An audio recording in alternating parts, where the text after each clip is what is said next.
Assalamualaikum warahmatullahi wabarakatuh. Perkenalkan, nama saya Firky Maulana Hermawan, jurusan Ilmu Administrasi Bisnis. Pada sesi keempat ini, topik yang akan saya bahas adalah COVID-19, tepatnya cara isolasi mandiri saat terinfeksi COVID-19. Perlu diketahui bahwa penyakit ini dapat menyebar melalui tetesan atau disebut droplet dari hidung, mulut pada saat batuk atau bersin. Droplet tersebut kemudian jatuh pada benda di sekitarnya. Kemudian jika ada orang lain menyentuh benda yang sudah terkontaminasi dengan droplet, lalu orang itu menyentuh mata, hidung, atau mulut yang biasa disebut segitiga wajah, maka orang itu dapat terinfeksi COVID-19. Atau bisa juga seseorang terinfeksi COVID-19 ketika tanpa sengaja menghirup droplet atau dari penderita lain.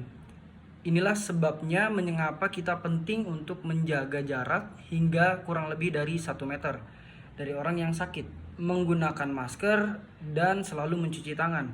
Tetapi apabila kamu sudah terlanjur melakukan hal yang tadi saya sebutkan dan tetap ada indikasi terinfeksi virus COVID-19, berikut ini adalah cara yang harus dilakukan apabila kamu terinfeksi COVID-19 dengan gejala ringan dan bisa melakukan isolasi mandiri. Yang pertama, tetap di rumah.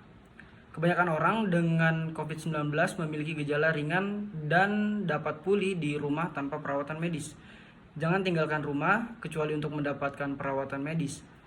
Jangan mengunjungi tempat umum atau naik kendaraan umum. Sebisa mungkin tinggallah di kamar yang jauh dari orang lain dan hewan peliharaan di rumah.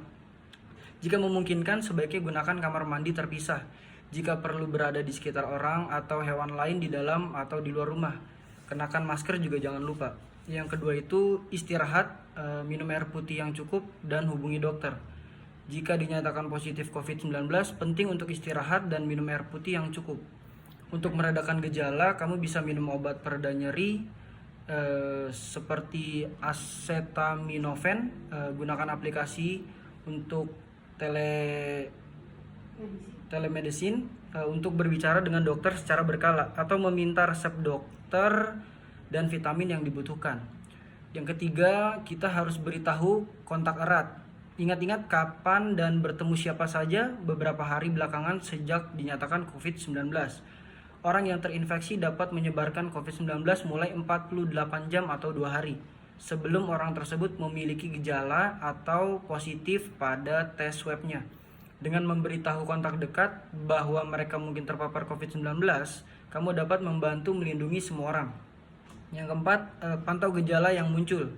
Selama menjalani isolasi mandiri, pantau apa saja gejala yang muncul hari demi hari.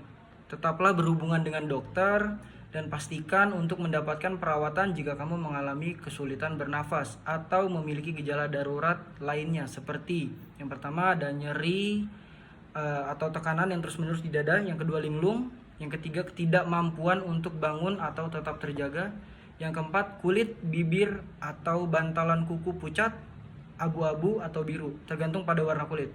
Apabila sudah ada gejala tersebut, maka diperlukan tindakan medis. Mohon untuk segera mengunjungi rumah sakit terdekat. Yang kelima, selalu terapkan protokol kesehatan.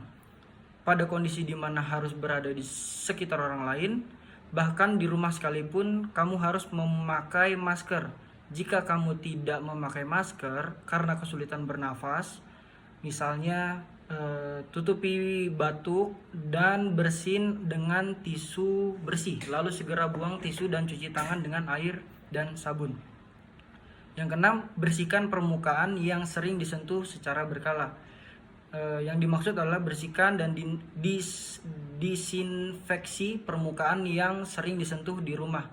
Meski sudah menggunakan kamar dan toilet yang terpisah dengan anggota keluarga lain, terutama jika kamu masih sering keluar dari kamar untuk sekedar ke dapur, permukaan yang umumnya sering disentuh adalah telepon, remote control, meja, gagang pintu, perlengkapan kamar mandi lainnya perlu untuk selalu dijaga kebersihannya.